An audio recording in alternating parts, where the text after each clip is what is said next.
একজন জ্যেষ্ঠ আইনজীবী, সুপ্রিম কোর্টের দীর্ঘদিনের প্র্যাকটিশনার, বিএনপি চেয়ারপারসনের উপদেষ্টা বীর মুক্তিযোদ্ধা ফজলুর রহমান, তার বিরুদ্ধে আদালত অবমাননার অভিযোগ এবং সরাসরি হাজিরার নির্দেশ।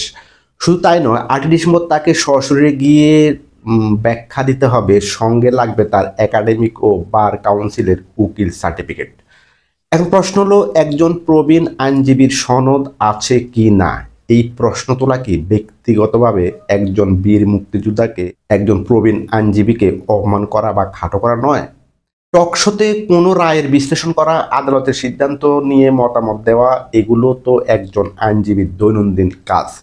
এই কাজটাই কি হঠাৎ করে আদালত অবমাননা হয়ে গেল? মত প্রকাশের স্বাধীনতা, বিশেষ করে আইনজীবীদের ক্ষেত্রে, বিচার ব্যবস্থারই একটা অংশ।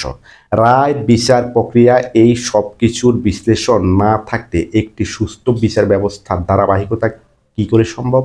কিন্তু মুক্তিযোদ্ধা ফজলুর রহমানের ক্ষেত্রে অভিযোগ প্রমাণের আগেই যেভাবে তাকে শোকজ, হাজিরার নির্দেশ এবং সনদ দেখাও, এই ধরনের নির্দেশনা দেওয়া হয়েছে, তা নিঃসন্দেহে এক ধরনের অতিরিক্ত স্পর্শকাতরতা এবং অপ্রয়োজনীয় কড়াকড়ি বলেই মনে হচ্ছে।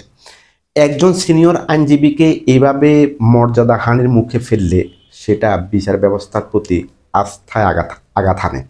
ফলে ফজলুর রহমানের প্রতি এই আচরণ এবং আদালতের এই কঠোরতা বাড়াবাড়ি বলার মতো যথেষ্ট কারণ আছে।